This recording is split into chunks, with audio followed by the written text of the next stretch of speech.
Di video kali ini saya akan memberikan referensi bagi kalian yang ingin build PC dengan budget cuma 3 jutaan aja sob. Dan ini adalah PC-nya.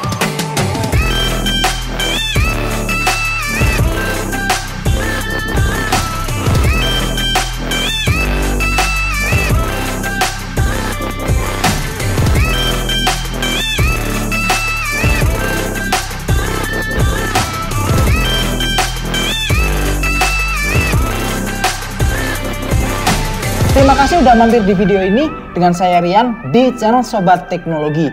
Dan bagi teman-teman yang baru nemuin channel ini, langsung aja subscribe sob. Karena channel ini akan membahas seputar teknologi seperti rakit PC, review hardware, review peripheral, dan lain-lain sob.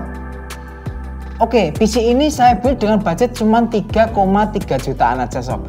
Dan untuk prosesornya, di sini saya memakai Ryzen 3 2200G sob. Iya, 2200G. Kenapa saya pilih prosesor ini? Karena prosesor ini harga secondnya sudah mulai murah sob. Dan untuk perbandingan, kenapa saya nggak milih Ryzen 3 3200G? Pertama, karena budget. Yang kedua, karena Ryzen 3 3200G harganya naik. Sedangkan untuk performanya, itu selisihnya sedikit banget dengan Ryzen 3 2200G sob. Jadi prosesor ini bisa jadi pilihan kalian untuk build PC kere hore, tetapi yang penting DDR4 sob. Emang kenapa sih bang harus DDR4? Jadi gini, singkatnya lebih baru teknologi, power konsumsi akan lebih irit dan performa semakin meningkat sob. So, di sini saya sarankan kalian pakai prosesor yang supportnya DDR4 sob. Karena menurut saya DDR3 sekarang sudah ketinggalan zaman sob.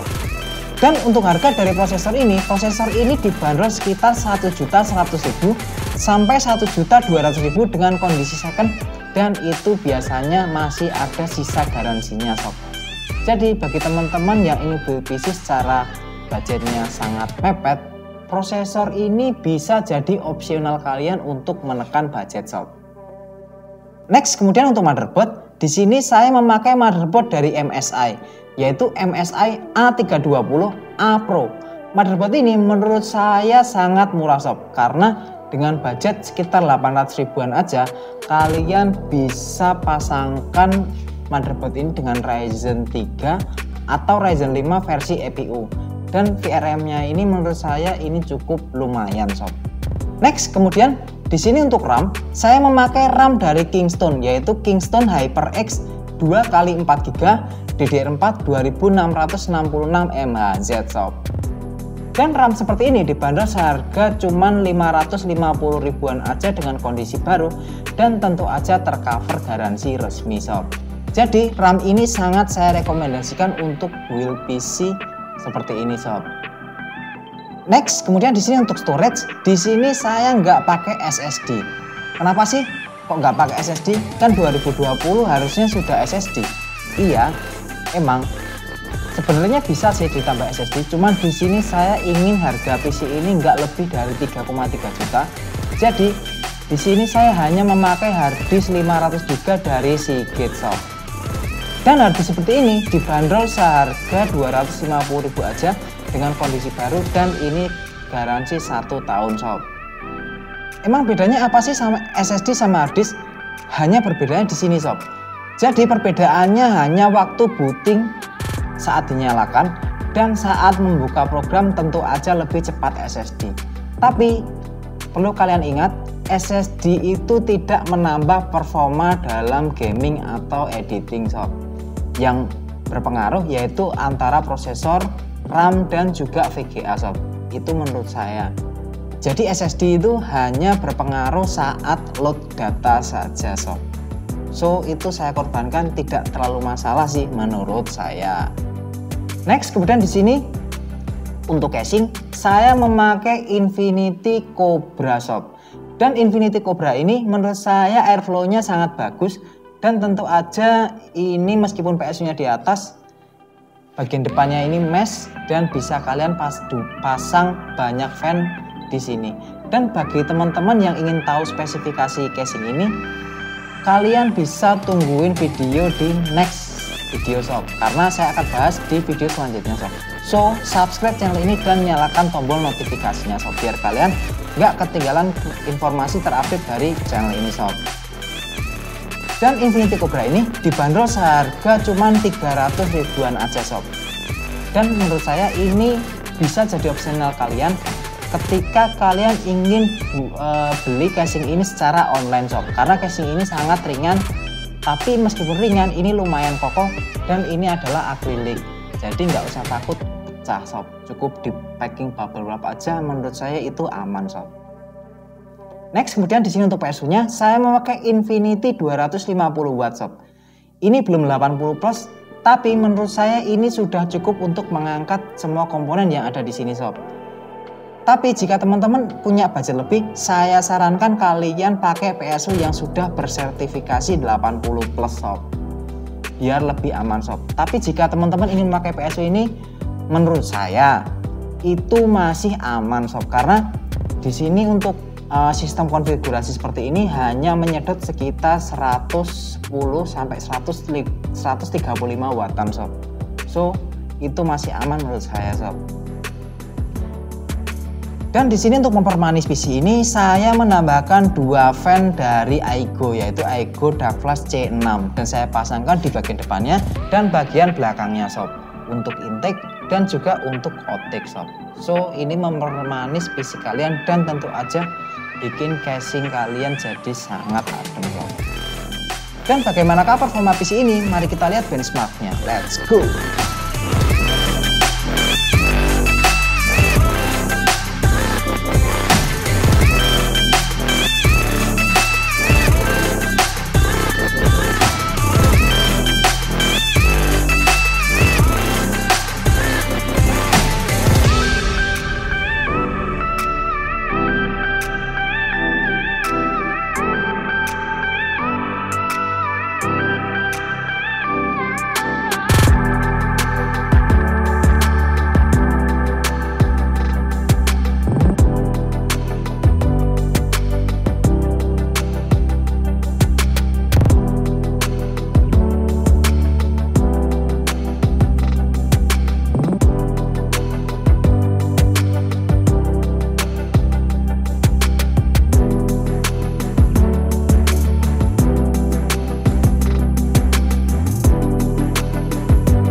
Nah, gimana sob? Menurut kalian bagaimana PC ini?